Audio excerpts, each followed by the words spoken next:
Hey YouTube, okay, this is my last time trying this today. But I've been trying to finish the whole safety first thing. And I know you're wondering what in the heck is she talking about? What is going on? What I'm gonna finish it. I'm gonna finish this. So as I say self safety first, excuse me, the safety first, I want to get out that it's all about your well being and your health. If you don't have that, then what else is there? But I want to get into the thing that I said I was going to talk about, which is safety first and self worth. Two favorite topics and two most important topics that has a hold on me right now because every day I wake up and I'm thinking about those. Those are the first things on my mind. If there isn't anything else on my mind, that's on my mind daily. And I know a lot of people wondering, well, what are you talking about? Why is it? Where is it coming from? Where is it going? Those two topics weren't quite, excuse me, weren't quite what they were supposed to be for me. And self worth, I didn't have. I can admit that I didn't have it because if I did, it wouldn't have gone this far. It wouldn't have never happened.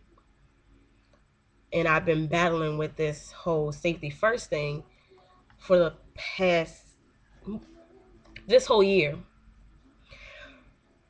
because after March, I was out of the situation I was in, but I'm still constantly looking around me, looking behind my back, making sure that I'm good, and scared to go places and afraid to even talk to certain people or speak about certain things. And the situation that I'm talking about, which nobody really knows about, but a few people, is May 10th, excuse me, May 9th, 2011. I was in a relationship for 3 months. I had known him for a year. And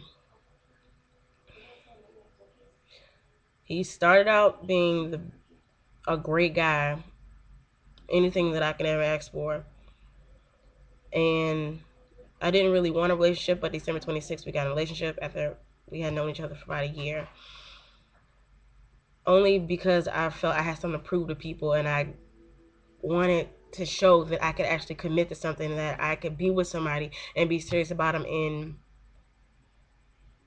have a serious life besides the partying and going out and not really being responsible enough. So I decided just to go for it. And I didn't do any research. I didn't really care to know. All I knew was one thing, that he was this great guy that fit the profile of what I knew my parents would accept. And I actually went back and did some research now because of the court cases that are going on. And I wasn't so happy what I found out because I wish I would have found it out before now. But I'm just thankful that I am alive. But getting back to the situation, March 9th, 2011, I had came home at 10, had been hanging out with my friends pretty much all day after work because I didn't hang out with them for about 4 months. I had pretty much abandoned them for him because he wanted to be in control. He wanted to have a say so. He wanted us to work on us first. That way I can go back to my friends and they should understand because I'm trying to get our situation right. Which I didn't understand that, but controlling, yeah, that's what that was. I was control. And that night I came home and he was upset because I didn't call him all day. I didn't text him. I didn't ask him, was he hungry? Did he want anything to eat? And I was already fed up to the point where I didn't really care what he was saying because I knew by Friday I was going to be gone. I was going to leave and that was going to be it. But it didn't happen the way I had planned it out to. And I just want to say, if you're in a situation and you don't feel comfortable with it and you have a gut feeling saying get out of it and go, that's the first thing you need to do, is get out of it and go. Because I wish I had done that in the beginning, I wouldn't even be close to where I am right now in the situation that I'm in. But going back to that night, I got home. He wanted to talk. About an hour later, the discussion got heated to the point where he was standing up, walking around, talking, and I'm sitting down, listening, just not really caring. Just kind of look on my face like, yeah, okay. Thinking, okay, we're going to talk for another 3-4 hours tonight, and that's going to be the end of it, or whatever. I apologize, and that's going to be the end of it. Only this time, I wasn't apologizing. I was so sick and tired of just going through what I was going through that enough was enough for me. But I just didn't know how to say enough was enough for me without it being something extreme. And all of this is going through my head. How am I? What's going to happen? And thinking of survival ways. Excuse me. At the moment, but before I knew it, he was standing over me, and after that, I just remember being on the floor, face down, with his hands around my neck, choking me. And a lot of people say, well, if it was that bad, then I'm pretty sure it wasn't that bad, or if it was, then you're sure taking it very well. You can talk about it. I can talk about it because I'm alive. I don't have to be so down and out because it happened. And at that moment when it was happening, I'm not thinking about, oh gosh, I'm about to die. I'm thinking about survival. I'm thinking about getting out. And the whole time I'm going from being choked to a headlock to biting and scratching and screaming and kicking and to being pinned down on the ground with his hands around my neck screaming. I didn't know what to do. I didn't know where. I didn't know. So that whole time that night, this went on for about a minute. To me, blacking out, to me, seeing pictures that were over here, zooming around the room around me, and just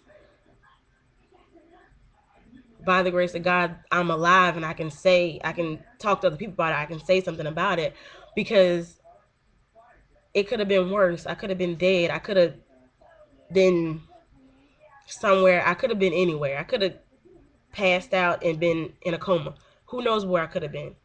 I came out with a bruised neck, a busted lip, scratched face, and bloody ears. That's about it.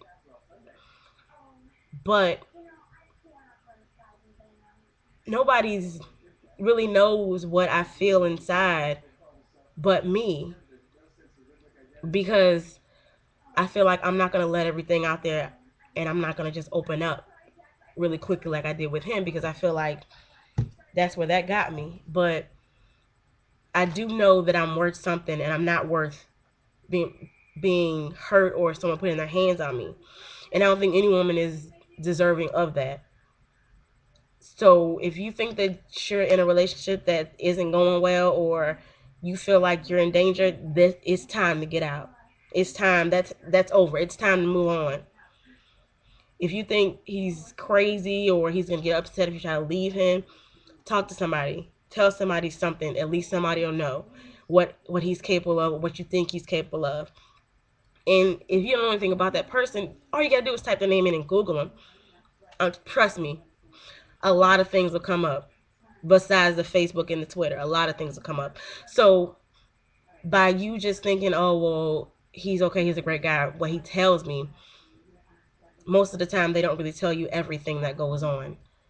And that's how what I'm figuring out right now, that everything that he told me, it was half of it or it was a lie, but it wasn't the whole thing of what really went on. And I just want to say safety first and know your wealth, because if you don't, then I don't know.